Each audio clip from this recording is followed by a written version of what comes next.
নৱশক্তি যুৱ ক্লাবৰ উদ্যোগত আয়োজিত চতুৰ্থ গ্ৰন্থ আৰু বাণিজ্য মেলাৰ আজি বৰ্ণাঢ্য কাৰ্যসূচীৰে শুভাৰম্ভ হৈছে আৰু আপোনালোকে দেখিবলৈ পাইছে আজিৰ যি শোভাযাত্ৰা এই শোভাযাত্ৰাত এই অঞ্চলৰ যথেষ্ট সংখ্যক আমাৰ বুদ্ধিজীৱীৰ পৰা আৰম্ভ কৰি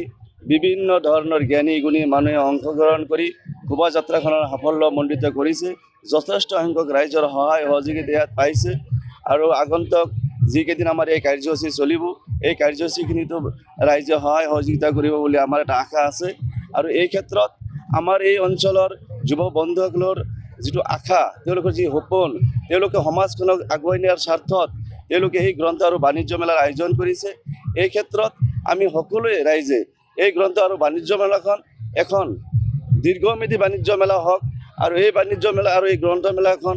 এনেকুৱা এক গ্ৰন্থ মেলাত পৰিণত হ'ব লাগে যে বিভিন্ন অঞ্চলত বিভিন্ন ধৰণৰ অনুষ্ঠান প্ৰতিষ্ঠান হৈ আছে, কিন্তু আমি সবেই অনুভৱ কৰিছোঁ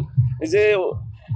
উক্ত অনুষ্ঠানসমূহৰ পৰা আমি ৰাইজ ইমান লাভান্বিত হোৱা নাই, কিন্তু গ্ৰন্থ আৰু বাণিজ্য মেলাৰ দ্বাৰাই নিশ্চয় আমাৰ এই অঞ্চলৰ ৰাইজ উপকৃত হ'ব। ইয়াত বহুতো জ্ঞানী গুণী মানুহক আমন্ত্ৰণ কৰা হৈছে, তেওঁলোকৰ পৰামৰ্শ আমি ইয়াত ল'ম, তেওঁলোকৰ পৰামৰ্শ মতে এই অঞ্চলখন আগুৱাই যাব।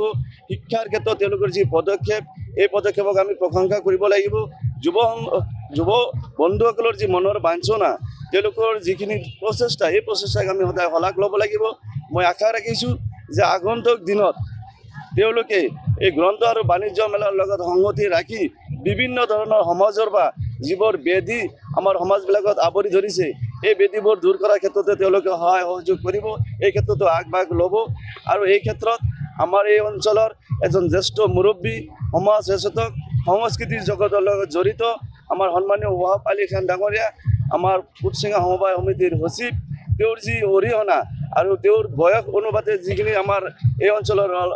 যুৱ বন্ধুসকলক উৎসাহ উদ্দীপনা দি আছে, এই ক্ষেত্ৰত মই এই আজিৰ আপোনালোকৰ সংবাদৰ জৰিয়তে তেওঁক মই ভূয়সী প্ৰশংসা কৰিছোঁ আৰু মই আশা ৰাখিছোঁ তেওঁ এই ক্ষেত্ৰত সাফল্যমণ্ডিত কৰাত সদায় আগভাগ লৈ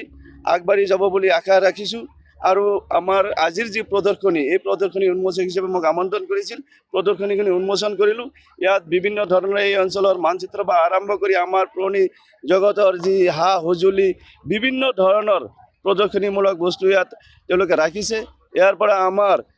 নতুন প্ৰজন্মই যাতে উপলব্ধি কৰিব পাৰে যে আমাৰ